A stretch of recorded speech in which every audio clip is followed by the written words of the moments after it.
Hello there, lovely people. It's Alex from Nintendo Life here, and today I'm going to be talking to you all about specifically the single player in Splatoon 2, because I've finally managed to get my grabbers on it. Yes, I do just want to preface by saying that we will not be talking about multiplayer at all. This is purely the single player hero mode experience, so if you're here for multiplayer, you're too early. Once again, this is going to be a very easygoing, unscripted kind of affair, because I find it a lot easier to do, and more importantly, a lot easier to edit. And I think it's a little bit more honest, rather than just reading down what's been sort of prefabricated, you know? It's more like my actual views, my actual heart and soul going into the camera. And then let's just move on. But anyway, enough waffling, let's dive right into things. So first of all, talking about the original Splatoon single-player experience, I felt that it was good, but there were a few sort of little niggly bits here and there, you know, so it felt very much like sort of, not necessarily an afterthought, but they had the idea for the multiplayer, and then they tried to put in a single player and work around those mechanics,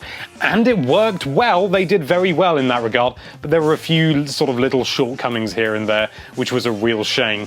It was, so I was a little bit worried that it was going to be the same thing with Splatoon 2, but thankfully, that does not appear to be the case. It looks like it really is going to knock it out of the park.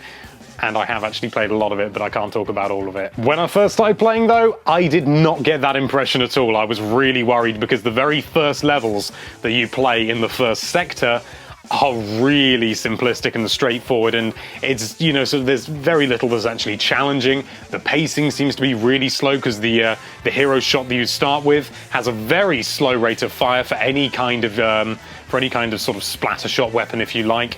And honestly, it was sending warning signs up. There were flashing bright red lights, and I was getting really worried that the entire game was going to be like, well, kind of like the original game, but for a broader audience, so one gigantic tutorial, and I was getting really worried. And then thankfully, very thankfully, I got to the first boss, and all of that was blown out of the water. The first boss is probably harder than any of the sort of standard bosses in the original Splatoon. Maybe not as hard as the final boss. In fact, no, definitely not as hard as the final boss, but nevertheless, it still was definitely more challenging and just more fun. I'm not going to say what it is, purely because I just want it to be a surprise for you lot, because it is that good. The design is wacky and bonkers, and I love it to pieces. It's not out of this world difficult, but even so, you know, sort of, it does more than any of the previous bosses I felt on the whole, and it also felt much more alive, much more characterful, much more sort of almost like a caricature, which is what you want from a game about kids and squids that shoot ink everywhere. Then when I launched into the next area, I was suddenly given a pair of Splat Julies in the first level I picked, and all of a sudden everything just melted away entirely. I mean, you know, I did have this sort of horrible feeling that maybe the bosses had been improved, but the rest of the levels were going to be really straightforward. They're not. The first level I played, it gave me some Splat Julies, and immediately the pace was 3 times as fast as any of the previous levels. The previous levels clearly are a very sort of slow introduction into the basic mechanics of the game, which is good for new players. But I was so pleased when I got into that second sector, and all of a sudden it was just like playing sort of the last couple of sectors in the original Splatoon. The difficulty spike was, well, no, difficulty spike suggests it goes up and down. The difficulty increase was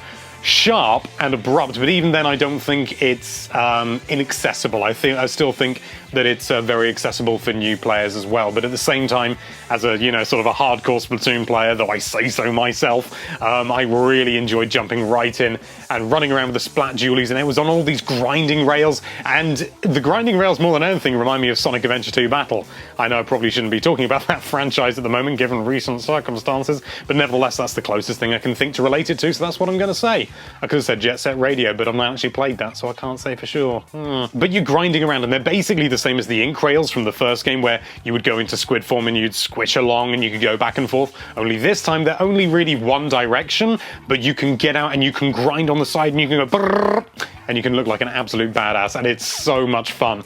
And the tracks curving around and everything, it really adds a new dynamic, and it just makes it so much fun. And you can flip between rails and things like that. It's honestly, it's just so much fun, and you know, the new ideas that they've implemented into the game. It's like the jump from Super Mario Galaxy to Super Mario Galaxy 2. It's, you know, sort of very much, you're very much feeling that it's the same kind of game, but everything is kind of cranked up to 11, and it's wonderful. As I went through all the other levels in sectors 2 and 3, I found, sort of new weapons, and every time you go into a level, you are forced to use one particular kind of weapon. It might be a weapon you already have, or it might be a brand new one, and that's so exciting.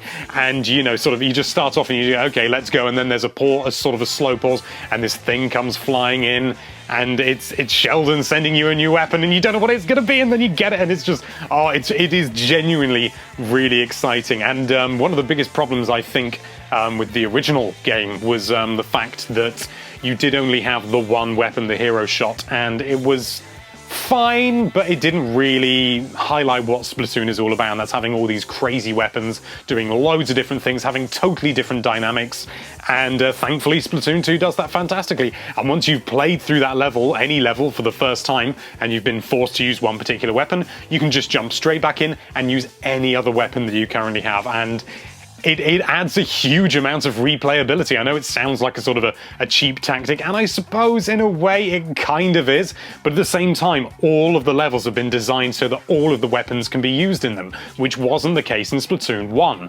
And I think that honestly is a brilliant design choice. Even ones where you sort of think, how on earth could I possibly do this level using this weapon? But then you get in there and sometimes Sheldon will pop up, or Mari will pop up saying, sort of, if you can't quite reach something, try using an ink bomb or something like that. And so, even though maybe you're using a very short-ranged weapon like the dualies, you aren't actually able to reach something you need to, sort of destroy remotely, it tells you to throw a bomb, and it's just subtle little ways of easing you into saying, it's okay, we've got this covered. It's brilliant. And it does genuinely feel different every single time because the weapons are so varied. And one level that can be, sort of really easy, say with the charger, you then try and use the roller, and all of a sudden, whoa, everything's far away, and I've got to try and attack it with a roller.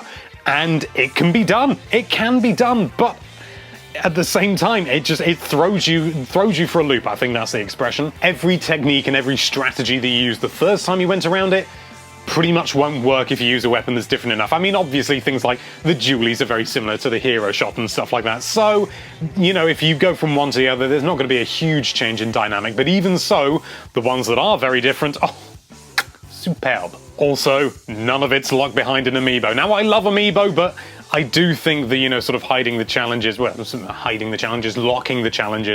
behind a paywall, essentially, by, having to buy the amiibo, they were still finding their feet with the amiibo, and at the time, I had the amiibo, so I sort of felt, it's alright, but, looking back on it, I do sort of think that maybe it wasn't necessarily a good idea, and I think maybe they're a little bit more grounded with Amiibo, and they're not locking because it was a big chunk of content that was hidden behind an Amiibo, and now it's not. That can only be a good thing. I did briefly mention bosses, so I'm going to come back onto them now in a little bit more detail. Okay, so I'm not going to talk any more about the first boss, because again, I just want you to discover it yourself, because it's so good. But the second boss, the Octo Samurai, that one's already been revealed, and time again, loads of coverage about it, so that's fine. I'm happy to talk about that. Again, I thought that the first boss was the hardest boss I've ever fought, apart from the final boss in a Splatoon game.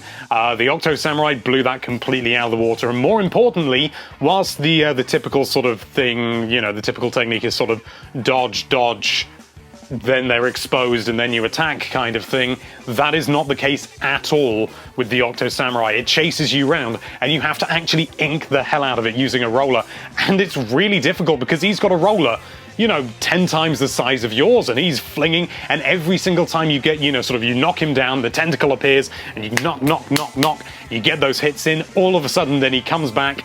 And whilst before, I'm trying to think of things like the original bosses, there was the Octo Stamp and things like the panels would break off of the side, so you had less to ink up, less to climb up and stuff like that. Now the bosses are far more dynamic every time you take a hit off them. Even so, sort of some of them are sort of fairly straightforward like that, but at the same time their transformations are much more dynamic. And the thing with the Octo Samurai, if I can remember what it's called, the Octo Samurai, it doesn't sort of become more defensive in any way, certainly not sort of outwardly. It becomes much more offensive, and it really did sort of throw me for a loop. It really did surprise me, and I was genuinely really blown away with all the bosses, to be honest. I can't talk about all of them and it's driving me mad. But it's not all sunshine and rainbows, it's not entirely perfect, as I'm sure you will probably assume, because nothing is. First of all, I just want to do a really quick shout out to all the lovely people who got involved in the conversation and told me what they thought was the shortcomings of the original Splatoon single player. Thank you so much if you want to get involved in the conversation and help me out, because otherwise I forget things, and I found this really helpful actually. Make sure you follow me on Twitter at Alex_Olney. Once again, there'll be a link in the description if you want to do it that way.